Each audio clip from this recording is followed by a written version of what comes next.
बघा वर्गीकरणामध्ये आपल्याला काय बघायला मिळतं, एखाद्या समूहातील काय असतं, समान वैशिष्ट्य आणि समान वैशिष्ट्याच्या आधारावरती काय केली जाते, त्याची प्रतवारी केली जाते. त्याला आपण काय म्हणतो, वर्गीकरण म्हणतो. वर्गीकरणामध्ये प्रश्न कसे येतात, विसंगत घटक ओळखा किंवा शोधा, गटात न बसणारे पद ओळखा, इतरांसारखे नसणारे पद ओळखा, चुकीचे पद ओळखा, सगळ्यांचा अर्थ एकसारखाच आहे. याच्यामध्ये आपल्याला बघा 3 प्रकार येतात. भाषिक वर्गीकरण. भाषिक वर्गीकरणामध्ये आपण काय करतो, वेगवेगळे संबंध, स्त्री पुरुष, त्यानंतर पक्षी प्राणी, जंगली प्राणी, पाळीव प्राणी वगैरे असे आपल्याला संबंध बघायला मिळतात भाषिक. आता आपल्याला संख्येचे वर्गीकरण बघायचं आहे. तर संख्येच्या वर्गीकरणामध्ये आपण कशाचा विचार करतो, तर संख्येच्या वर्गीकरणामध्ये आपण कशाचा विचार करतो, समसंख्या, विषम संख्या, त्याच्यानंतर मूळ संख्या, त्यानंतर वर्ग संख्या, घन संख्या. बघा अशा वेगवेगळ्या आपण तिथं काय लावू शकतो, तर वेगवेगळ्या इत्यादी गोष्टींचा आपण कशामध्ये विचार करतो, संख्यांच्या वर्गीकरणामध्ये विचार करतो. आता बघा याच्यामध्ये आपण काय करूया, तर गणित विचारात घेऊया. बघा सिंपल आपल्याला 13, दुसरे दिलंय 17, 23 आणि 63. सांगा बघूया याच्यातलं काय ना, 23, 63. पुढलं लिहून ठेवतो तोपर्यंत. 11, 13, 15 आणि 17. हा 63. याचं उत्तर काय येणार आहे, 63. कारण का याच्यामध्ये जर आपण बघितलं तर ही मूळ संख्या नाही, म्हणून बघा गटात न बसणारा संख्या कोणती आली, 63. याच्यामध्ये 15, कारण ही पण काय नाही आहे, मूळ संख्या नाही.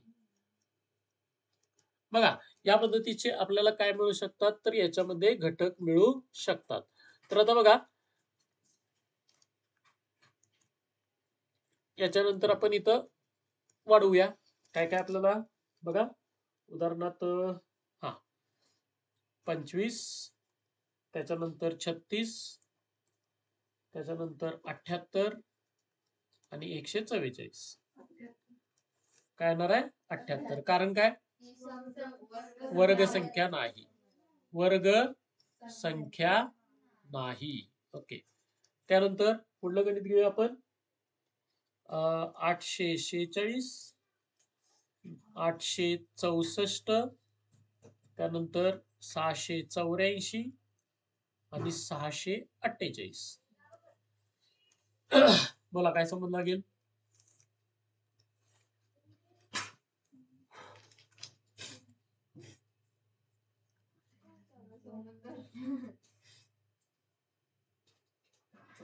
बघा 10 सेकंद. ठीक आहे, तुमच्यासाठी 20 सेकंद.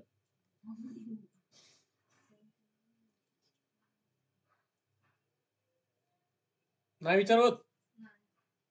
बघा काय काय मिळेल आपल्याला, ही संख्या आणि ही संख्या 4 न भाग जाणाऱ्या संख्या.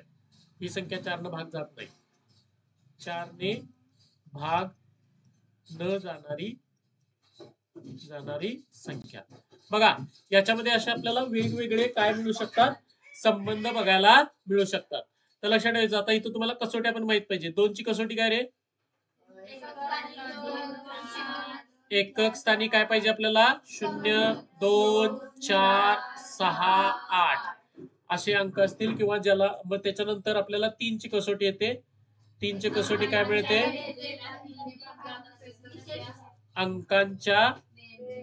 अंकांच्या बेरजेला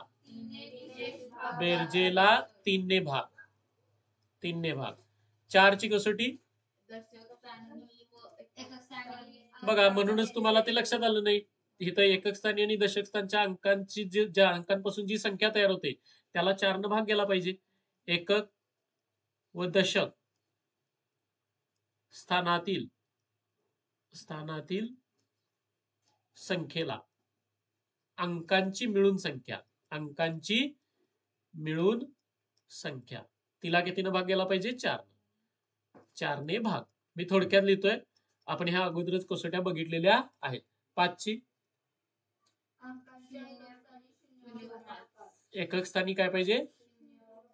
एकक स्थानी 0 आणि 5. त्यानंतर बघा आपल्याला 11ची एक कसोटी येते. 11ची कसोटी. 11ची कसोटी कशी येते?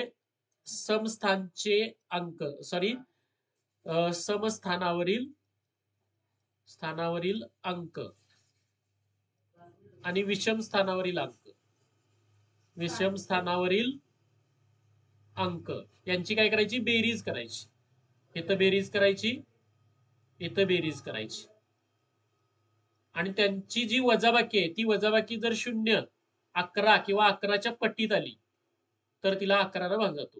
उदाहरणार्थ बघा इथं एखादं सिंपल उदाहरण लिहितोय. हे उदाहरण आहे 27,929. तर काय करायचं? विषम स्थानचे अंक म्हणजेच काय येणार आहे? 9 अधिक 9 अधिक हे 2. बरोबर आहे का? विषम स्थान म्हणजे काय? हे पहिलं स्थान, दुसरं स्थान, तिसरं स्थान, चौथं स्थान, 5वं स्थान. म्हणजे विषम स्थान कुठलं आलं रे? पहिलं, तिसरं आणि 5वं. यांची बेरीज 9 आणि 2 9 9 18. 18 आणि 2 किती येणार? 20. आणि इथं 7 आणि 2 किती येणार? 9. ह्या दोघांची वजाबाकी किती येते? 11. म्हणजे हिला 11 भाग जातो. त्यांच्यातली काय करायची? अंकांची बेरीज करायची आणि त्या दोघांच्यातली काय करायची? वजाबाकी करायची. वजाबाकी कशी करायची? मोठ्या संख्येतून लहान संख्या वजा करून टाकायची. जर ती 11 किंवा 11च्या पट्टीतली संख्या किंवा 0 आली तर 100% तिला कितीनं भाग जाणार असतो? 11नं भाग जाणार असतो. ओके. मग त्यानुसार इथं आपल्याला कसोटीचा वापर झालेला आहे. ठीक आहे. त्यानंतर बघा पुढलं गणित आहे. बघा सोपं आहे गणित, फक्त जरासं डोळसपणा ठेवा. ओके. पहिला अंक आहे, दुसरा अंक दिलाय. अरे हा एकच अंक लक्षात ठेवा. तिसरा अंक आहे 81,344 आणि चौथा आहे 72,551. ज्यावेळी अशा मोठ्या संख्या दिल्या जातात ना त्यावेळी त्यांच्या अंकांशी संबंधित विचार करायचा.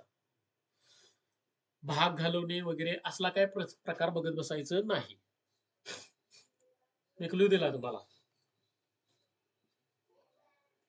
काय होईल काय?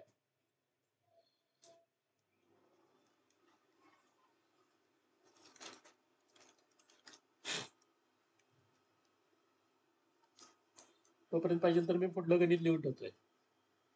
583 812 नाही 8124 682 आणि 7115. सर तिथे ना माझा पहिला क्रमांक आहे ना, कारण सगळ्या अंकांची बेरीज 20 येते. शाबास, बरोबर आहे. म्हणूनच मी काय म्हटलं, असं मोठं ज्यावेळी असतं ना त्यावेळी त्यांच्या अंकांशी संबंध विचारात घ्यायचा. बघा ह्याची बेरीज तेवढी 19 येते, ह्या सगळ्यांची बेरीज 20 येते. अंकांची बेरीज काय इथं? अंकांची बेरीज. पुढल्यात काय लागतोय का बघा? काय संबंध तुम्हाला कळतोय का?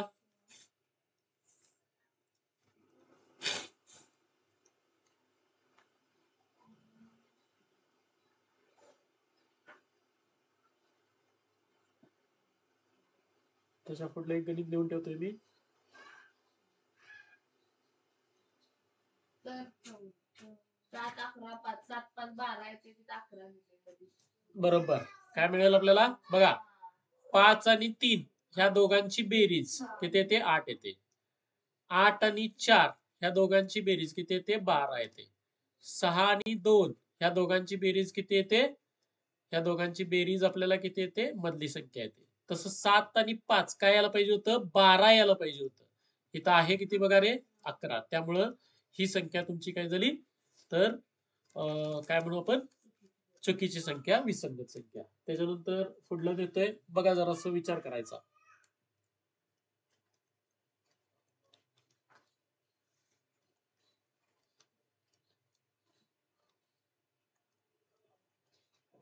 बोला काय लक्षात येते का बघा?